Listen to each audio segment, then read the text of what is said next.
우리 옆에 계신 분과 이렇게 한번 인사합니다. 하나님 우리를 거룩한 성도로 부르셨습니다. 예. 거룩한 성도로 부르셨습니다. 네. 옆에 인사하실 분이. 우린 계속해서 우리가 예수님 믿고 믿음으로 얻게 되는 영혼 구원, 영광스러운 구원에 대해서 성경이 어떻게 우리에게 알려주고 있는지 그것을 하나하나 살펴보고 있습니다. 그렇습니다. 성경은 우리가 얻게 된 구원을 죽어서 천국 가는 이야기로만 말하고 있는 것이 아닙니다. 그래서 당신은 구원 받았습니까? 그렇게 물어보면 어떻게 알아요? 죽어봐야 알지? 라고 말할 수 없는 겁니다. 결코 그렇게 말할 수 없죠. 구원 얻은 성도들은 이미 그 구원이 우리에게 어떻게 시작되었고 지금 현재적으로 적용되고 있는지 성경은 그것을 분명히 말씀해 주시고 있기 때문에 그 마음에 확신을 갖고 이 땅을 구원 얻은 성도로 살아가는 줄 믿습니다. 그럼 그렇게 믿으시죠? 그런 사람들이 바로 성도이고 구원받은 것입니다. 하나님께서 만세전에 우리를 미리 아셨고요. 우리가 알기도 전에 예수님을 달라고 하기 전에 2000년 전에 예수님께서 십자가에서 우리 죄를 위해서 이미 다 이루셨어요. 그런데 이제 성령님께서 그 이후로 모든 복음을 듣고 믿는 자들에게 이 구원을 적용시켜 주시는데요. 부르시고 또 거듭나게 하시고 또 믿고 회개하고 또 그렇게 된 자를 의롭다. 너는 의롭다. 그렇게 해주시고 거기서 멈추는 것이 아니라 너는 하나님의 자녀다. 자녀됨의 권세와 특권을 그렇게 우리의 신앙 깊은 곳에서 성령님이 계셔서 너는 구원받은 백성이다. 그렇게 우리를 매일 체험적으로 인도해 주신 줄 믿습니다. 그래서 여러분 그걸 아셔야 합니다. 그러므로 우리가 이 구원의 소정에 대해서 배워나가는 것은 어떤 교리를 배워서 지식적으로 아는 것이 목적이 아니라 이 구원에 관한 지식은 마치 우리의 생명의 금사슬처럼 우리가 시험에 들거나 세상의 어떤 역경 속에서 특별히 사탄의 불같은 시험 그것을 지날 때 또한 우리의 죄의 유혹과 세상의 정욕과 안목의 정욕과 이생의 자랑과 우리의 심리적인 문제와 연약한 육체와 그 모든 것 앞에서 이 확고한 구원 지식이 마치 방패처럼 또 투구처럼 또 흉배처럼 우리의 모든 믿음을 구원을 흔들리게 하지 않을 줄 믿습니다. 그럼에도 우리가 이렇게 구원의 서정에 대해서 그것도 주일 아침에 이렇게 하나하나 배워나가는 일은 아마 여러분들도 처음 해보셨을 것이고 저도 언제까지 목회를 하고 설교를 할지 모르지만 아마 제 삶에 있어서 다시 이렇게 하게 될 것 같지는 않습니다. 물론 앞으로도 중간중간 성경 본문에서는 분명히 거듭남, 의롭게 됨, 자녀됨 이런 것들을 언급되긴 하겠지만 이렇게 처음부터 끝까지 소명, 또 중생, 회심, 또 칭의, 양자 뭐 이렇게 배워나가는 것은 아마 주님 다시 오실 때까지 없을 줄 아시고 이 시간을 유익하게 참 기쁘게 배워나가시길 축복합니다. 사실 신학교 다닐 때 제가 이런 말씀을 드리면서도 사실 다 때가 있는 것 같아요. 신학교 다닐 때 개혁주의 구원론에 대해 배우면서도 시험 보고 강의 듣고 레포트 쓰면서 이런 생각을 했습니다. 아니 우리가 다 예수 믿고 구원받아서 목사 되고 전도사 되고 교회 하고 싶어서 다 온 사람들인데 뭐 구원에 대해 배우나? 여러분도 혹 그러지 않습니까? 우리가 다 예수 믿고 구원받은 사람들인데 뭐 이걸 배우나? 그런데요. 그래서 이렇게 생각합니다. 차라리 이 시간에 어떻게 하면 목회 잘하고 전도 잘하고 어떻게 사람 잘 불러 모으고 재미있고 유익하게 할까? 그거 배우는 게 훨씬 실천신학 그거 배우는 게 훨씬 좋은 거 아닙니까? 그런데 목사이기 전에 한 사람의 신자로서 내가 받은 구원, 내가 하나님 앞에 죄인이 의롭게 된 이것이 확실치 않으면 자기 열심, 자기 공로 그렇게 하다가 인간만 드러나게 되고 결국 내가 하는 줄 알고 잘난 척 하다가 완전히 참 잘못되는 경우도 많이 봅니다. 그래서 저는 다시 교과서를 펼쳐놓고 학생 때 교과서를 펼쳐놓고 우리가 그렇게 쉽게 말하고 당연히 따나온 당상인 줄 알았던 구원이 우리에게 어떻게 지금도 계속해서 하나님께서 성령을 통해 적용해 나가시고 있는가? 여러분 저는 기쁜 마음으로 이것을 공부하고 여러분과 나누고 있습니다. 여러분도 함께 하시길 축복합니다. 자, 그러니 오늘 말씀도 제가 아무리 뭘 한다 해도 성령님께서 여러분들을 찾아가셔서 마음을 열어주지 않으면 제가 할 수 있는 일이 아님을 절실히 깨닫습니다. 그래서 믿음으로 반응하는 그런 것들, 그런 기대를 가지고 말씀을 전할 때 서두에 말씀드린 것과 같이 성령께서 우리의 구원을 적용해 나가시는 여러 가지 다양한 국면들, 그리고 지금까지 최근까지 의인된 성도들이 이제 자녀됨이 있었고요. 이제 그 자녀됨을 말할 때 양자의 영까지 말씀드렸죠. 기억하십니까? 자녀됨의 특권, 양자의 영. 이 세부적인 말씀을 다시 오늘 내용 때문에 다시 복습하지는 않겠지만 마음이 있으시면 여러분이 가지고 계신 스마트폰 그것으로 다시 한번 제가 너무 큰 기대를 하는지 모르겠으나 보시면 제가 이렇게 조금씩 더 이렇게 얹어가고 있기 때문에 전에 못 들으신 거나 혹은 까먹으셨다면 들으시면 굉장히 유익이 있을 거라는 생각이 들지만 역시 그것도 너무나 큰 기대고 지금 이 시간에 잘 주무시지 마시고 잘 들으시면 될 것 같습니다. 그렇습니다. 구원은 어쩌다가 결코 우연히 얻어 걸린 게 아닙니다. 아니면 내가 듣고 싶어서 들은 것도 아니고요.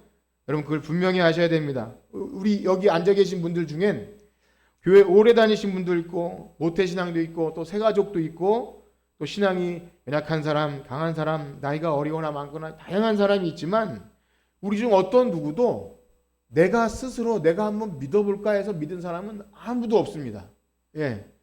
오직 영원하신 하나님의 구원 계획 가운데 우리를 여기 부르신 줄 믿습니다. 그런데 그것을 아는 사람들은 전에는 몰랐지만 이제 그것을 알게 된 사람들은 가만히 있을 수가 없어요. 그래서 처음에는 받아들이지 못하다가 믿음이 생기기 시작하면 더 알기를 원하고 더 알고 싶고 말씀을 들으면 때로는 전율도 느끼고 야, 이 말씀이 그런 말씀이구나 하면서 막 감사함을 느끼고 어떻게 하면 내가 하나님 뜻대로 살 수 있을까 뭐 이런 마음의 변화들이 막 일어나죠. 설사 내가 믿는 가정에서 어릴 때부터 교회 다녔던 그런 사람들이라도 진정 내가 하나님이 나를 부르셨구나 이런 어떤 구원을 확인하고 적용해 나가는 그런 것들이 당연히 있어야 하는 것이고요. 놀라운 사실은 스스로 믿는다고 하는 사람들 가운데서도 이러한 어떤 변화의 내용 없이도 나는 잘 믿어라고 스스로 기만하는 경우도 꽤 있습니다. 그러나 진정으로 믿는 자들 안에는 언제나 놀라운 반전이 있습니다. 모태신앙이나 혹은 나중에 믿었던 건지 전에 교회하면 별로 대수롭지 않게 여기고 예배, 믿는 사람들이 뭘 하는 것에 대해서 조롱도 하고 그랬던 그가 완전히 변하게 되는 거죠. 야, 교회, 하나님 말씀 찬양 엄청난 것이구나. 완전히 전에 없던 변화를 느낍니다. 어릴 때부터 부모님 따라서 무미건조하게 교회 다니다가도 어느 날 인격적으로 내 안에 사시는 성령님을 경험한 그 순간 그 전으로 돌아갈 수가 없는 것이죠. 그런데 이 모든 변화는 결코 우리 스스로 만들어낼 수 있는 것이 아닙니다. 우리 스스로 아무리 애쓰고 노력해도 되는 것이 아닙니다. 그래서 지난 시간에는 이 성령님의 신비한 역사 가운데 우리 안에 양자의 영을 보내주셔서 하나님을 어떻게 부른다고요? 아빠, 아버지. 그럼 하나님을 아버지라고 부르십니까? 이거 우리가 만들어낼 수 있는 일이 아니에요. 하나님을 아버지라고 부르며 하는 것, 신비한 구원 역사인 것입니다. 그런데 우리가 이제까지 살핀 내용들 가운데 너무 중요하지만 다 귀하고 중요하지만 성경이 말하는 구원에 대해서 아직도 무궁무진합니다. 그래서 오늘 배울 내용은요. 성경은요. 그렇게 예수 그리스도의 의로 의인되고 하나님의 자녀된 그 자들을 앞으로 계속해서 쭉 그리스도의 날까지 우리를 거룩하게 하신다. 우리를 계속해서 거룩하게 하신다. 그것을 뭐라고 말하냐면 성화라고 말합니다. 들어보셨습니까? 성화? 사람 이름 성화가 있죠. 우리 장로님 딸 송성화 성화가 있고 그렇습니다. 성화 얼마나 좋은지 모릅니다. 그런데 이렇게 의롭게 되는 칭의가 그리스도의 의로 단번에 되는 거라면 성화는요. 우리의 주어진 인생의 시간 동안에 계속 우리를 부르시고 그 모든 것이 합력하여 선을 이루게 하시는 역사 가운데 우리를 계속해서 만들어 나가셔요. 변화시켜 주시고 또 깨닫게 하시고 죄의 유혹에 넘어갔다가도 아 이것이 아니구나 계속해서 이 변화를 과정 속에서 우리를 만들어 가십니다. 그런데 이 성화는요 너무나 큰 내용이면서도 교회 안에서 우리 교회 역사 안에서 이 성화에 대해서 칭의를 다룰 때도 비슷한 말씀을 드렸는데 굉장히 오해가 되고 이것을 좀 잘못하게 되었을 때 우리의 신앙의 내용 자체가 달라집니다. 우리의 신앙생활과 우리의 삶의 적용과 우리가 어떻게 하나님을 섬겨야 될지 그 내용 자체가 달라집니다. 그래서 오늘은 본론으로 들어가기에 앞서서 우리가 먼저 주의해야 될 것들에 대해서 좀 몇 가지 알려드리는 오늘 그러한 서론적인 시간을 가질 텐데요. 우리 본문 가운데 먼저 골로새서 1장 22절을 함께 읽도록 하겠습니다. 1장 22절입니다. 시작. 이제는 그의 육체의 죽음으로 말미암아 하나님 너희를 거룩하고 흠없고 책망할 것이 없는 자로 그 앞에 세우고자 하셨습니다. 아멘. 그렇습니다. 하나님께서 과거에 예수님을 모르고 살았던 악한 자들을, 마귀의 자녀자들을 이제 그리스도의 십자가의 죽음을 통해서 하나님과 화목하게 하셨어요. 하나님 아버지 앞에 담대히 보좌 앞에 나갈 수 있는 어떤 특권, 죄사함, 의인됨, 엄청난 것을 얻었죠. 그런데 거기서 그치는 것이 아니라 거룩하고 흠없고 책망할 것이 없는 자로 세우시려는 것, 이것이 우리를 구원해 주신 목적입니다. 믿으십니까? 이것을 아셔야 됩니다. 태초에 하나님의 형상으로 지음받아서 보시기에 심히 좋았던 그 우리가 잃어버린 하나님의 형상을 되찾는 것, 이것이 구원의 목적입니다. 그래서 에베소서 5장 26절 27절에도요 우리 성도의 부르심의 목적을 이렇게 말하죠. 우리 다 같이 26절 에베소서 5장 26, 27 다 같이 읽어보겠습니다. 시작. 이는 곧 물로 씻어 말씀으로 깨끗하게 하사 거룩하게 하시고 자기 앞에 영광스러운 교회로 세우사 티나 주름 잡힌 것이나 이런 것들이 없이 거룩하고 흠이 없게 하려 하심이라. 아멘. 여러분 어떻습니까? 거룩하고 흠이 없는 하나님 자녀들 맞습니까? 예, 이것이 구원받은 성도가 이 땅에서 이미 경험해야 될 일입니다. 이것이 성화라는 거죠. 그래서 역시 로마서 8장에도 그러한 말씀이 있는데요. 한번 같이 읽어봅시다. 로마서 8장 29절에서 30절입니다. 시작. 하나님이 미리 지으신 자들을 또한 그 아들의 형상을 본받게 하기 위하여 미리 정하셨으니 이는 그런 형제 중에서 맏아들이 되게 하려 하심이니라. 또 미리 정하신 그들을 또한 부르시고 부르신 그들을 의롭다 하시고 의롭다 하신 그들을 영화롭게 하셨다. 아멘. 이 구원의 서정에서 영화는 사실 마지막 단계입니다. 이제 그런데 그 사이에도 이미 아들의 형상을 본받는 일이 이미 시작된 것이죠. 그러므로 참되게 구원받은 성도들은요, 그 구원받은 성도로 이 땅에 살아가면서 이 거룩에 대한 열망이 있을 수밖에 없는 것입니다. 여러분 그런 거룩에 대한 열망이 있으십니까? 예, 우리가 부른 노래처럼 신자 되기 원합니다. 진심으로 신자 되기 원합니다. 여러분 그런 열망이 있으시길 축복합니다. 예, 하나님 앞에 나와 예배하고 그냥 종교 형식으로 이 시간을 채우고 돌아가는 것이 아니라 우리의 예배와 삶의 순간순간 거룩을 소망하며 바라고 꿈꾸는 것. 나와 같은 비참한 죄인을 어떻게 하나님이 거룩하게 만드시는가. 그래서 우리에게 허락하신 모든 삶 속에서 이 구원의 확신을 가지고 모든 환난과 인내와 연단을 가지고 소망함이 있는 것입니다. 구원받은 자녀들에게만 있는 특권이 우리를 징계도 하시면서 거룩을 이뤄 나가시죠.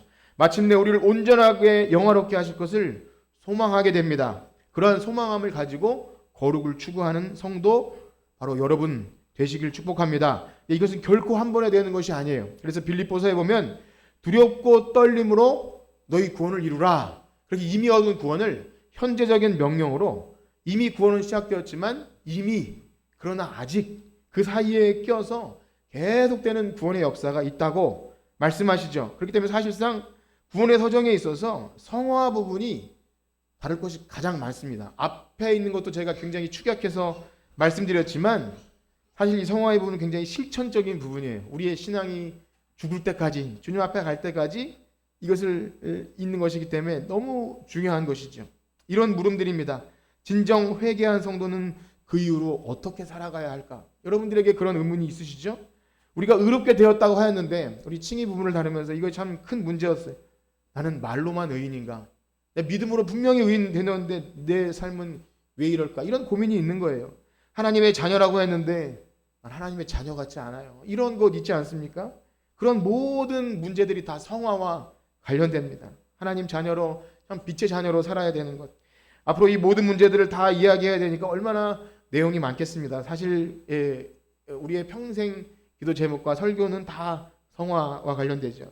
그래서 이 성화를 소극적으로 말하면 신자의 거룩을 방해하는 대표적으로 죄의 문제, 죄. 예수 믿기 전에는 전혀 신경도 쓰지 않았던 것들이 나에게 죄로 여겨져서 나를 괴롭히는 것들 어떻게 해야 되는지, 성경은 이 죄에 대해서 죄와 어떻게 싸우라 그러죠? 피 흘리기까지 싸우라 그래요. 죄와 피 흘리기까지. 자기를 부인하라 그러고 십자가를 지고 주님을 따라가라. 고행이 되는 거죠. 그리고 마귀의 유혹에 싸우기 위해서 전신갑주를 입으라. 명령이 계속 나옵니다. 너희를 거룩한 산제사로 드리라. 만약에 이것을 이제 앞으로 말씀드릴 성화가 어떤 것이 정말 근본적인 걸 모르면 다시 율법이 됩니다. 다시 율법. 그러면 적극적인 것은 무엇입니까? 그냥 죄를 방어하는 것에 그치지 않고 너는 빛의 자녀다. 거룩한 삶으로 이 세상에 그리스도의 향기를 드러내라. 이렇게 은혜의 방편을 가지고 새 사람으로 빛나게 사는 것. 죄와 씨름하면서 전전긍긍하게 되어 있는데 거룩한 삶을 살아내라고 하죠. 그래서 이 믿음의 백성에게는요, 육체의 연습은 약간의 유익은 있지만 경건은 범사에 유익하니 이 경건에 힘쓰라. 그렇게 계속 디모데에게도 이렇게 말씀하시죠. 바로 이 모든 것들이 성화입니다. 성화. 그렇기 때문에 이 성화의 문제는 우리 신앙생활에 굉장히 실천적이라는 것을 아시고 여러분 말씀을 들으셔야 합니다. 만약 어떤 사람이 말로는 믿는다고 하지만 이 성화, 저는 이거 처음 들어봤는데요, 저는 뭐 그런 열망도 없습니다 라고 말하면 실제로 누가 그를 정죄하지 않아도 정말 내가 거듭났나? 내가 의인 되었고 하나님 자녀 맞는가를 근본적으로 생각할 수밖에 없어요. 정말 믿는다고 하면서 이 성화와 나하고 관련이 없다고 생각한다면, 정말 외적인 표지조차가 없다면 정말 의심스러운 거죠. 그렇다고 이 말씀이 성화가 이 땅에서 완전한 어떤 것이 된다고 말하는 것은 또 아닙니다. 그래서 애매한 것이죠. 각 신자의 상태에 따라서 신앙 성장이나 그런 어떤 개인적인 상황에 따라서 성화가 더딜 수도 있고요, 시험에 들 수도 있습니다. 고단한 현실의 문제로 영적인 기복을 경험하게 되기도 하죠. 그리스도의 십자가 앞에서 정말 참되게 구원받고 완전히 깨어진 다음에라도 사탄의 방해가 있을 때 분명히 우리는 어려움을 겪습니다. 이것은 우리가 다 경험하는 문제들입니다. 그러므로 이 성화는 주님 앞에 서게 되는 그날까지 그 어느 누구도 방심할 수 없게 합니다. 누구도 그리스도의 십자가 앞에서 다시 거듭남의 문제, 회심의 문제로 다시 돌아가요. 그 거듭남이 자꾸 반복된다는 얘기가 아니라 이 구원의 서정은 이 시간 순서가 아닙니다. 그래서 이 모든 것들이 다 합력하여서 우리를 구원에 이르게 하는데요, 우리는 이 과정을 절대 멈출 수 없는 겁니다. 그렇기 때문에 앞으로 우리가 이 성화의 교리를 배워나가기에 앞서서 정확한 우리가 피해야 할, 주의할 것들에 대해서 오늘 말씀드릴 텐데요. 그렇습니다. 우리가 교회를 조금만 다니기 시작하면, 다닌 사람들이라면 이 성화라는 단어를 굳이 쓰지 않아도 교리적으로 뭐 구원의 서정에 성화가 있습니다, 이걸 배우지 않아도요, 누구에게 영향을 받든 내가 경험적으로 체득하든 아니면 본성적으로든 이 성화에 대한 관점이 누구나 생깁니다. 뭐 배움이 많든 적든 생겨요. 교회 나왔으니까 그래도 술 담배는 끊어야 되지 않겠는가, 이런 거 생기잖아요. 내가 욕을 되게 찰지게 잘했는데 욕이 이렇게 좀 다물어지는 거. 여러분 그런 경험 있으십니까? 술을 그냥 막 그랬는데 좀 안 되겠다, 이런 것들. 운전하고 다니다가 전에는 버럭 싸움도 잘했는데 안 되겠다. 이거 왜죠? 교회에서 도덕을 가르치기 때문입니까? 분명히 뭔가 성도의 삶에 대해서 듣게 되고요, 또 예수 잘 믿는 사람 어떤 모델을 보게 될 때 이게 이 성화라는 것을 우리가 굳이 말을 쓰지 않아도 이루어집니다. 그런데요, 우리가 교회 다니면서 이것을 배우지 않으면 나름대로 내 소견에 좋은 대로 이 성화 관련들이 굳혀지게 됩니다. 잘 되면 좋겠지만 이상한 방향으로 나갈 수도 있어요. 이상하다고 해서 뭐 이단이나 이런 문제가 아니라 지금 말씀드릴 텐데요, 두 가지 양극단으로 빠지게 됩니다. 그래서 그런 성화에 대한 관점들을 몇 가지 생각해 보고자 하는데, 가장 대표적인 것이 바로 교회 역사 속에 있어 왔던 소위 행위 구원론자들. 제가 하이델베르크 교리 시간이나 가끔 설교 시간에 이런 좀 전문적인 용어를 쓰는데 이해하시고 자꾸 듣다 보면 되는데요. 행위 구원론자들, 대표적으로 펠라기우스나 알미니우스 몇 번 들어보셨을 거예요. 또 19세기 자유주의자들은요, 이 성화 교리에 대해서 성경에 나오는 예수님의 그 교훈들, 예수님의 산상수훈 얼마나 고도의 도덕적인 것이 들어있습니까? 여러분 예수님 말씀대로 할 수 있어요? 왼뺨을 돌려대면 어떻게 하라 그러죠? 오른뺨이니까 오른뺨 돌려대면 왼뺨도 돌려대요. 속옷을 달라고 하면 겉옷까지 줘요. 오리를 걸어가라고 하면 심리를 걸어가라 그래요. 교회 나오시는 분들은 그렇게 하셔야 됩니다. 라고 하면 안 나올래요. 라고 할 수 있는, 저는 못해요. 못하는 거예요. 그런데 이것을 해낼 때 성화가 된다고 말하지요. 물론 우리는 예수님 말씀 순종해야 하고요. 못하지만 저는 상관없어요 라고 말하는 것은 아닙니다. 다만 이 지금 말씀드리고자 하는 이 행위 구원론자들은 이것을 사람이 노력하면 예수님을 본받을 수 있다라고까지 말합니다. 아주 100% 그런 것은 아니지만 이것을 소위 도덕주의 복음이라고 말합니다. 사실 복음이 아닌 것이죠. 그런데 이것이 인기가 엄청 좋아요. 왜냐? 칭찬 들어요. 세상에서 성도들이 그렇게 살아야, 그래, 그 정도는 돼야 교회지, 그렇게 살아야 신자이지 라고 말하니까 얼마나 멋집니까? 그러나 성경이 말하는 성화는 결코 그런 외형적인 내가 이룰 수 있는 것이 아닙니다. 사람이 노력한다고 우리의 성품이 변화되지 않아요. 여러분 다 아시잖아요. 위로부터 주시는 근본적인 변화, 성령의 역사가 아니고는 결코 인간이 노력해서 되는 것이 성화가 아닙니다. 그러나 그들은 성화가 그렇게 예수님 말씀, 성경에 나오는 도덕적인 성품들, 이것을 할 수 있다 말하죠. 자신을 복종시킵니다. 그것도 대단한 믿음이에요. 자, 그런가 하면 또 다른 부류는요, 이 성화를 칭의와 연결해서 이렇게 연결된 의미로 말합니다. 쉽게 설명드리면 가톨릭의 성화관이에요. 가톨릭 하면 천주교 말하는 겁니다. 로마 가톨릭. 이것이 어떻게 가능하냐면 가톨릭의 성례는 굉장히 중요해요. 성례. 자, 우리 이 개혁교회 성례는 몇 가지가 있죠? 네, 2가지가 있습니다. 제가 중간에 물어보면 이렇게 머리가 회로가 정지가 되시죠? 세례가 있고 성찬이 있어요. 가톨릭의 성례는 몇 가지인지 아시나요? 7가지가 있어요. 이런 것들이 있습니다. 이것들이 굉장한 의미를 가져요. 실제로 성찬을 할 때, 먹을 때, 세례를 할 때 진짜 은혜가 주입돼요. 의가 주입돼서 실제 의롭게 되는 일이 있습니다. 신부님이 엄청 대단한 거죠. 그런 식의 성화 관념이 있어요. 그러다 보니까 성화가 인간이 이룰 수 있는 어떤 것으로 변화시켜서 진짜 거룩하고 신실하게 살면 그 성화를 이뤄내고도 남는 공로가 있어요. 좋겠죠. 그 대표적인 사람이 마리아 같은 사람은 얼마나 좀 대단한 성화가 있겠어요. 마리아의 기도 이렇게 통해서 하면 훨씬 더 효과가 있는 거죠. 그 외에도 여러 가지 이 성인들이 있고 신부나 사제나 수도사들이 가족 중에 있으면 그 남는 공로, 잉여 공로가 우리의 성화에 좀 도움이 된다고 그렇게 여겨집니다. 그러면 좋겠죠. 집안에 목사님이 있고 또 이렇게 신실한 신자가 있으면 우스갯소리로 마누라 치맛자락 붙들고도 갈 수 있는 그런 가능성.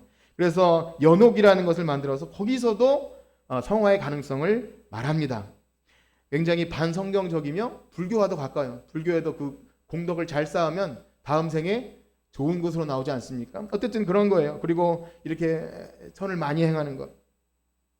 그러다 보니 죽고 난 이후에도 연옥, 결의 그런 것도 생깁니다. 재미있죠? 이런 거 들으면 얼마나 사실은 더 와닿아요. 그렇게 하는 것이 더 동기부여도 됩니다.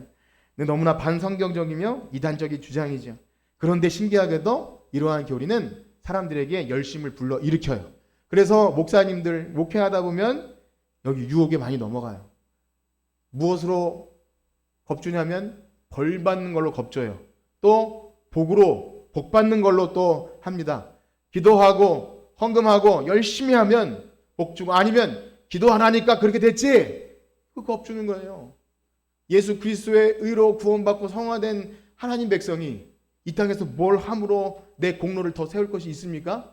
그런데도 이것이 훨씬 더 우리에게 이 종교성, 우리의 종교성이 훨씬 더 맞거든요. 그러다 보니까 그렇게 됩니다. 그러나 잘못된 교리가 얼마나 영혼을 잘못된 길로 인도하는지 몰라요. 그리스도의 십자가의 복음에 인간의 공로로 바꿔버리는 무서운 사탄의 역사가 그 가운데 있습니다.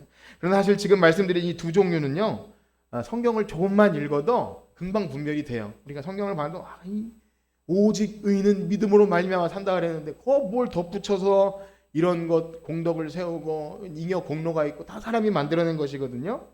그래서 이런 것들은 우리가 크게 주의하지 않아도 다 분별할 수 있어요.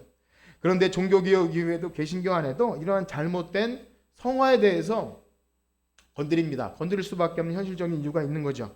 많은 논쟁이 되어 왔어요. 진짜 의인 맞는가? 진짜 성화되는 거 맞는가? 그래서 앞에서 말한 두 주장들은 우리가 잘 들어보지도 못했고 그렇게 위험하지 않은데요. 지금부터 말씀드릴 것은요. 사실은 신실한 성도 안에 또 우리 주변에 참 저분은 참 정말 믿는 사람이야 라고 하는 안에도 충분히 있을 수 있고 우리 안에도 들어있는 중요한 것이기 때문에 이 성화에 대해서 우리가 알기 전에 먼저 이런 것이 있음을 좀 말씀드리려 합니다. 이 성화를 강조하면서 이 성화를 굉장히 중요시했던 그래서 교리 논쟁에 불을 붙였던 인물이 있는데요. 그 사람이 바로 여러분 들어보시면 아실 거예요. 감리교회 창시자 존 웨슬리입니다. 들어는 보셨죠? 네. 아무도 안 들어보셨나요? 죄송합니다. 네. 사실 굉장히 탁월하고 좋은 목사님이에요. 그분을 문제 삼는 그렇다기보다 성화와 거룩함에 체계화된 이론을 주장하고 굉장한 우리가 알지 못하는 사이에 교리 논쟁이 있었어요. 성화를 절대시합니다. 자신이 주장하는 완전 성화를 구원과 직결시키는데요. 이러한 웨슬리를 따르는 이 사람들이 후에는 부흥운동을 주도했던 찰스 핀이나 혹은 성결교회, 성결교, 성결운동, 또 구세군이나 오순절 교단들이 다 이 웨슬레의 영향력 아래서 이 완전주의 성화론을 갖게 됩니다. 물론 웨슬레가 성화를 강조한 것은 저는 무조건 부정적으로 말하는 것이 아니죠. 우리는 진리를 추구하지만 이분법적으로 극단적으로 막 어떤 사람의 신앙이나 구원을 절대 비판하지 않습니다. 왜냐하면 성경 자체가 이 성화에 대해 굉장히 많이 다뤄요. 서론에 말씀드린 것처럼 죽을 때까지 이것을 이루어내는 것 너무 중요합니다. 그래서 신실한 신자는 당연히 성화를 추구합니다. 그래서 성화를 절대 경시할 수 없어요. 실제로 이 성화에 대한 많은 믿음의 선배들이 좋은 서적들과 경건 서적을 냈고 그 다음에 우리는 그것에 많은 도움을 얻어요. 이게 교회에서 말씀 듣고 설교 듣고 하다가도 좋은 책을 통해 이런 은혜가 있구나. 이분은 이렇게 하나님을 사랑했구나. 이런 것을 참 굉장히 우리에게 도움을 받죠. 근데 우리가 주의해야 할 것은요. 이들이 말하는 성화로는 이 거듭남과 칭의, 우리가 이 거듭남 칭의 많이 들었어요.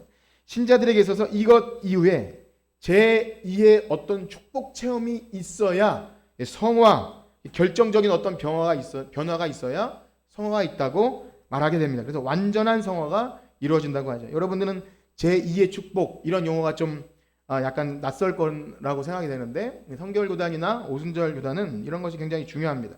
성화가 하나님의 특별한 은혜 체험으로 순간적으로 일어난다고 말해요. 칭의는 순간적이지만 말씀드린 대로 성화는 그렇지 않습니다. 제2의 은혜 체험을 강조한 나머지 완전, 그래서 이것을 이제부터 말씀드릴 것은 완전주의 성화론이라고 말하죠. 그런데 이 완전 성화가 이루어지는 제2의 축복이 점점 발전하다 보면 이것이 이제 성령 세례와 연결됩니다. 성령 세례. 뭔가 뜨거운 엄청난 체험이 있을 때 그러면요. 완전히 죄가 제거되고 완전히 불타 없어지는 거죠. 육체의 본성이 근절되고 고의적인 죄를 범치 않아요. 실수는 어떻게 할 수 있을지 몰라도 내 마음이 더 이상 죄에 관한 어떤 이런 마음이 없어지는 거예요. 얼마나 좋을까요? 전 너무 가끔씩 이런 게 부러워요. 정말 그렇게 된다면 마음속에 여러분 일어나는 모든 잡다하고 더러운 추잡한 것들 있을 때 이거 그냥 없애주시면 안 됩니까? 이런 마음이 있잖아요. 그런데 우리는 아담으로부터 전가된 죄가 어떻게 사여진 바다고 배웠습니까? 예수 그리스도의 의밖에 없어요. 우리가 뭘 이뤄내는 것이야. 사람의 어떠함, 내가 내 자신을 복종시키고 뭔가 열심히 뭘 함으로써 어떤 극적인 체험을 함으로써가 되는 게 아니라 이미 예수 그리스도의 피로 우리는 의로움 받은 줄 믿습니다. 이것이 분명해야 돼요. 그래서 앞으로 성화 이야기할 때 분명해야 됩니다. 그러다 보니 완전주의 성화론을 주장하는 사람들은 이 개혁주의자들이 말하는 신자 안에 내재하는 죄를 싫어해요. 개혁주의자들은요, 칼빈이나 루터나 그 위에 많은 개혁주의자들은 신자 안에 내재하는 죄에 대해서 많이 얘기합니다. 실제로 있잖아요. 실제로 있는데 그것을 어떻게 다뤄야 될지를 얘기하는 걸 싫어합니다. 왜냐? 그러면 성화를 이룬 성도가 방종하게 된다. 죄를 용인하는 것처럼 만든다는 거죠.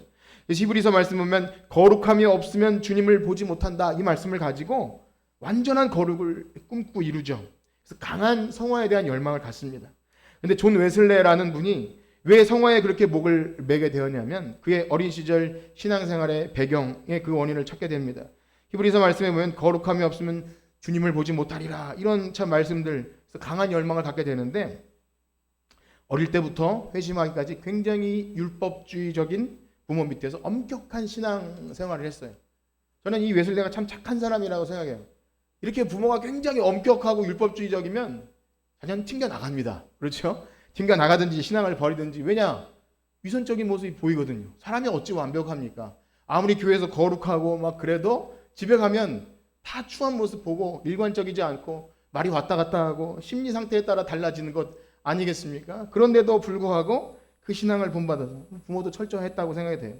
거기서 더 나아가서 중세의 신비주의 영향을 받아서 거룩하게 되게 하는 신비적인 체험을 경험합니다. 그렇게 강한 율법주의와 신비주의 영향이 이렇게 막 짬뽕이 돼서 또 나중에 청년회에서 회심할 때는 굉장히 뜨거운 모라비안 교도들과 함께 극적인 변화를 경험했다고 합니다. 처음 복음을 듣고 거듭나고 죄사함 받는 것도 중요하지만 그래서 제2의 축복 체험, 이것이 있어야 성화를 이룰 수 있다. 그래서 완전 성화를 주장하게 되죠. 그래서 웨슬레는 이렇게 말합니다. 이 완전 성화만 있으면 마음속에 있는 모든 악한 욕망이 제거되고 타고난 도덕적 부패성이 파괴되고 외적으로 율법을 이기는 범죄로부터 해방된다. 이게 천국 가야 되는 것인데요. 또 이렇게 말합니다. 그러한 변화조차 사실 소극적인 것이고 더욱 적극적인 변화가 있는데 완전 성화가 일어나면 우리의 의도와 기질과 행동이 완전히 순결하게 되고 하나님과 이웃을 사랑하는 것이 완전해진다. 그런데 이 완전 성화로는요, 그리스도인은 죄를 범하지 않을 만큼 완전해진다고 말합니다. 그러니 당연히 개혁자주들이 신자 안에 내재하는 죄를 말하면 싫어하죠. 찌질해 보여. 질질 짜고 또 회개하고 또 실패하고 주여 우린 연약합니다 하면은 뭐야, 왜 구원받은 성도들이 왜 그러고 있어? 가짜 신자 아니야? 이렇게 말하는 겁니다.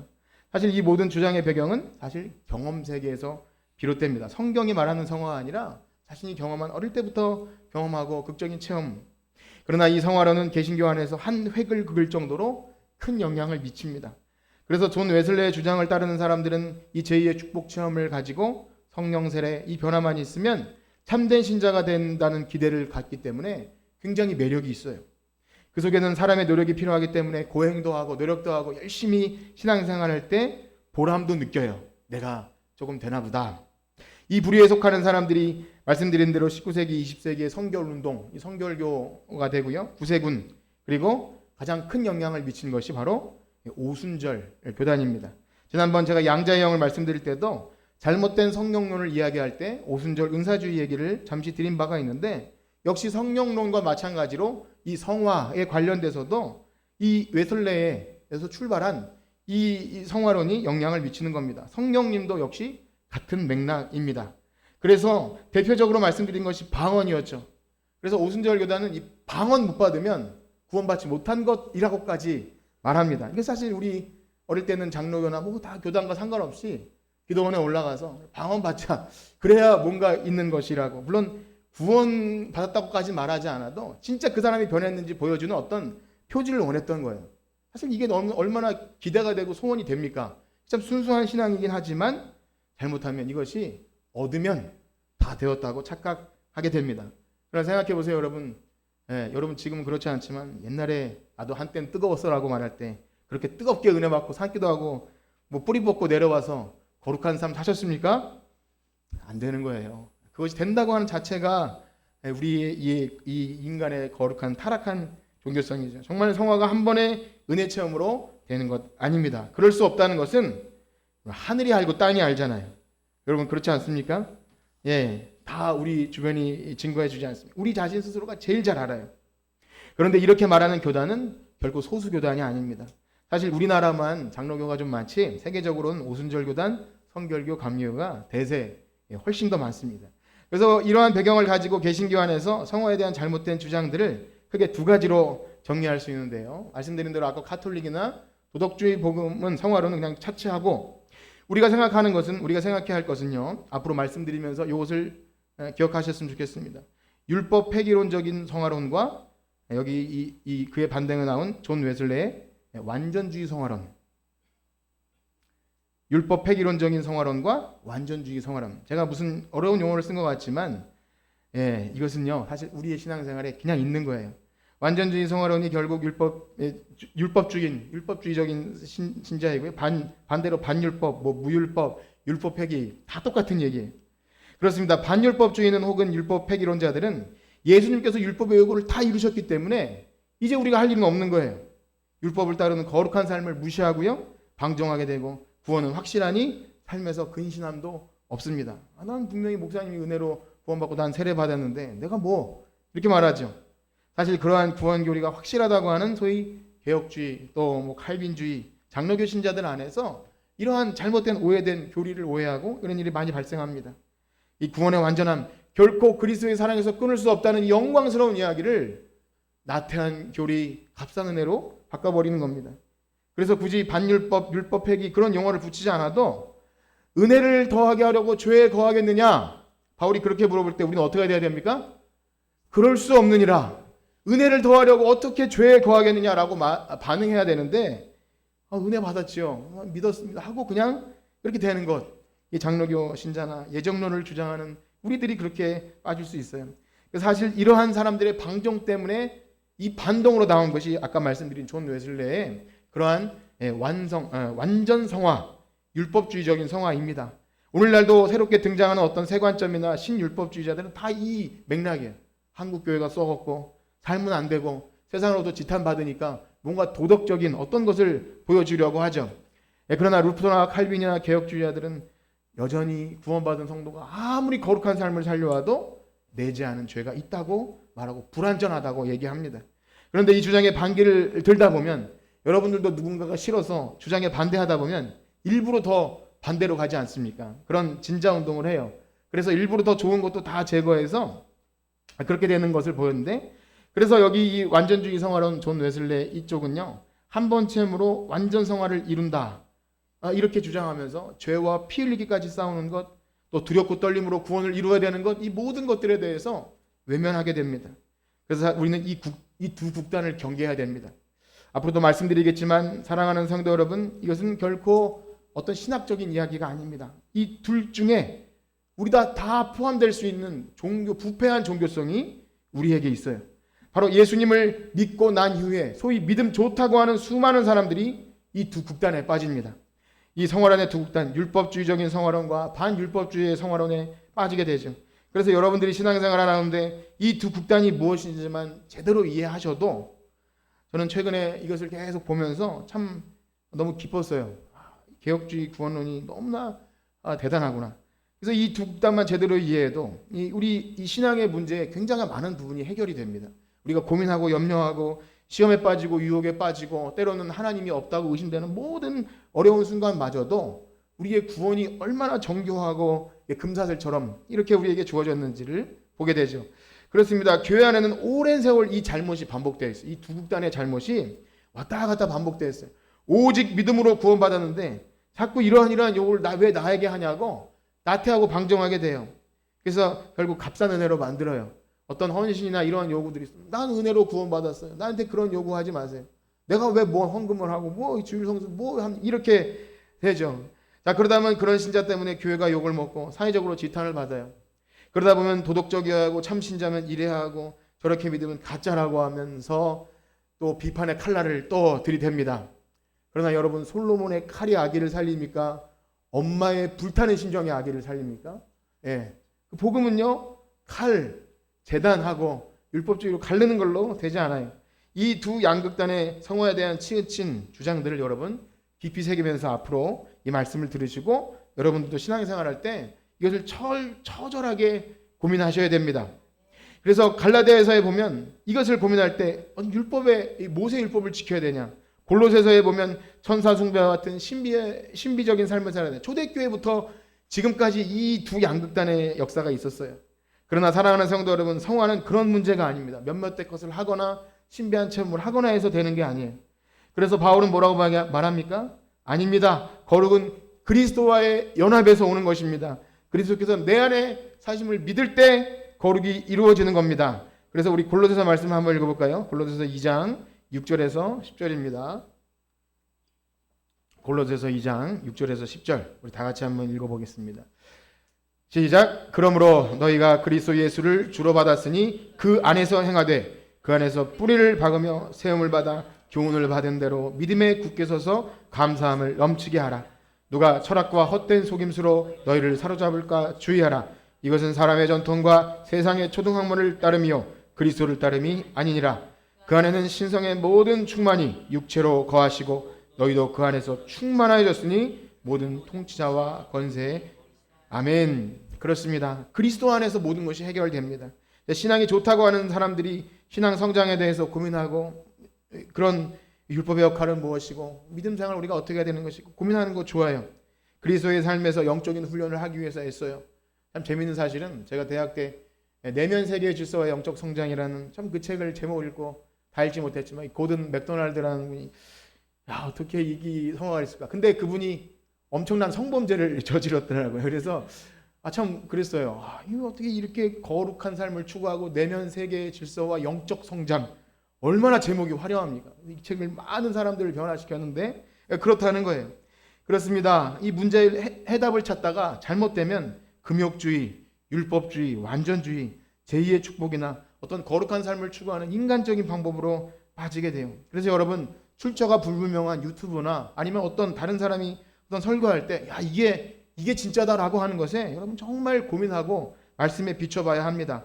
다른 어떤 것을 은혜를 얘기하지만 결국 은혜로만이지만 이것이 필요합니다라고 다른 것을 갖다 붙여요. 사실 다 옳은 이야기를 하는 것 같지만 결국 자신의 경험 세계, 내가 체험한 것, 내가 본 예수, 내가 본 천국 이런 것으로 됩니다. 그래서 두 양극단으로 흘러요. 완전주의 성화론과 율법주의. 그래서 율법주의는 인간의 의로움과 노력을 성화의 중심에 두고 그리스도와 성령의 자리를 뺏어버리고요. 반율법주의는 은혜를 이야기하고 방종하게 하고 용서와 은혜를 값없이 받았으니 나는 내 맘대로 살아도 된다고 생각합니다. 성화는 단순하게 몇몇을 행함으로 되는 것이 결코 아닙니다. 우리의 오랜 시간에 걸쳐서 주신 시간, 여러분들의 주신 시간을 무엇을 의미합니까? 우리 출애굽한 백성들을 보면요. 그들이 6월절 어린 양의 피로 이미 구원받고 장자의 죽음을 면하고 홍해를 건너고 광야에서 만나를 먹은 것은 이미 세례를 받고 성찬에 참여한 거예요. 근데 그 40년 동안 왜 그들을 하나님이 돌리십니까? 애굽에 쩔어있던 노예 근성. 좀만 문제가 생기면 차라리 노예가 좋아요. 고기 먹으러 돌아갈래요. 우리에게 그런 모습 있지 않습니까? 그래서 그 시간이 필요한 거예요. 우리에게 주어진 시간들 감사함으로 이 성화의 시간을 살아내길 축복합니다. 그렇습니다. 앞으로 우리가 보게 될 이 모든 말씀들 도덕적인 교훈이 아니고 율법 이야기가 아닙니다. 우리가 그것을 놓치는 순간 여러분 우리는 기독교를 인간 종교로 변화시킵니다. 인간이 만들어낸 종교 껍데기를 가지고 한 번에 무엇을 해결하고 하는지 아니면 내가 이루려고 그렇게 합니다. 그러나 성화는 오직 복음의 은혜 가운데 그리스도 십자가에 연합한 우리 성도들 의인들에게 주어지는 것인 줄 믿습니다. 그래서 여러분 치열하게 그것을 분석하십시오. 내가 이 양극단에 있지 않은지, 이 무게중심이 그리스도에 있지 않다면 여러분들이 무엇을 열심히 하다가도 한순간에 섭섭함을 느끼고 내가 이러려고 예수 믿었나? 이게 왜 일어납니까? 양극단에 빠지기 때문이에요.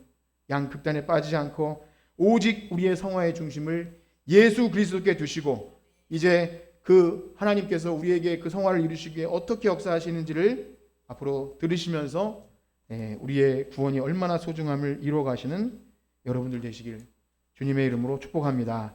기도하겠습니다. 하나님 아버지 감사합니다. 허물과 죄로 죽었던 우리를 말씀으로 불러 살리시고 그리스도의 십자가 사랑으로 죄사함 받고 의인 되게 하시고 자녀 삼아 주셔서 이제 거룩한 백성 삼아 주시겠다고 하시니 도대체 몸둘 바를 모르겠습니다. 하나님 그러나 인간의 부패한 종교성이 자꾸만 하나님 아버지의 한량없는 사랑과 그리스도의 십자가 사랑을 다른 것으로 바꾸어 버리려고 합니다. 내가 경험하고 내가 느끼고 내가 추구하며 내가 이제까지 했던 것들에 의존되어서 그리스도의 십자가 사랑을 온데간데 없이 인간만 드러나게 합니다. 주님 우리를 불쌍히 여겨주시고 자비와 은총을 베풀어 주시옵소서. 우리의 미련함과 연약함을 아시면서도 우리를 결코 포기하지 않는 하나님 사랑 때문에 거룩을 이뤄가는 우리가 되게 하여 주시옵소서. 예수님의 이름으로 기도합니다. 아멘. 우리 찬송